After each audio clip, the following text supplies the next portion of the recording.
Good evening from the National Weather Service office in Lake Charles. I'm meteorologist Donald Jones, and this is your weather briefing for Sunday, June 18th.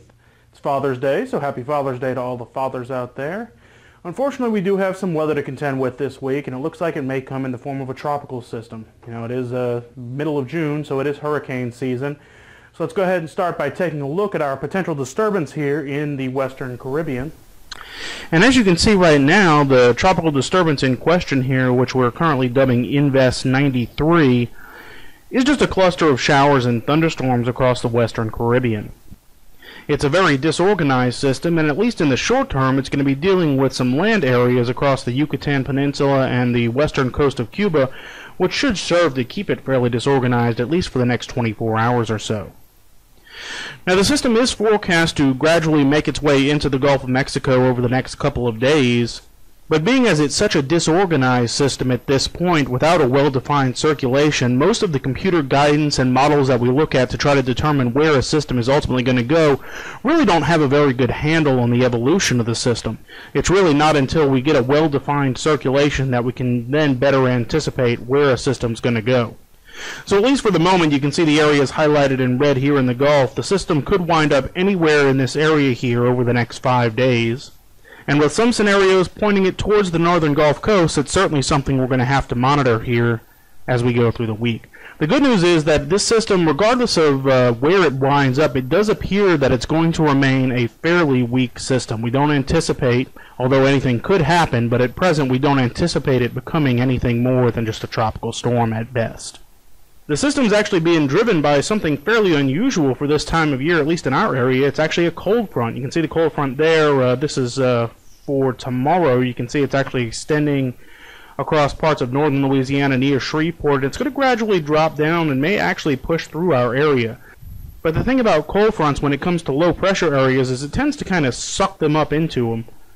And that's kind of what we anticipate is going to happen with this system. By Tuesday, that cold front continues to slowly drag south, with the low pressure kind of being drawn into it across the Gulf of Mexico. By Wednesday, more of the same. We expect it to continue to gradually move towards the northwest into that cold frontal area.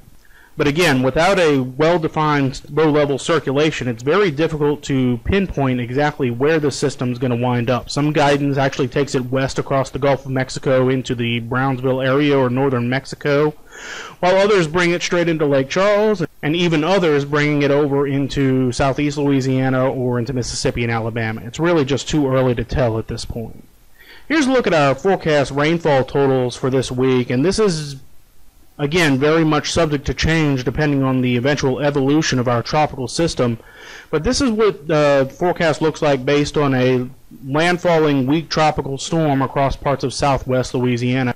Usually with weak tropical systems, most of the rainfall is off to the north and east of the center of circulation. So even if there were to be a landfall of a weak tropical system across southwest Louisiana, the majority of the rainfall will actually be further to the east across southeast Louisiana and into Mississippi and Alabama. Again, though, very early. We've still got a couple of days to watch and get a better idea of where this system will eventually wind up, so take this with a grain of salt for the time being. In addition to the system in the Western Caribbean, we've also got another system that we're watching that's moving into the Eastern Caribbean. Now, this system is also expected to become a tropical storm probably sometime tomorrow. But the good news about this system is that it's probably not going to last very long. It's actually pretty low in terms of latitude for a tropical system.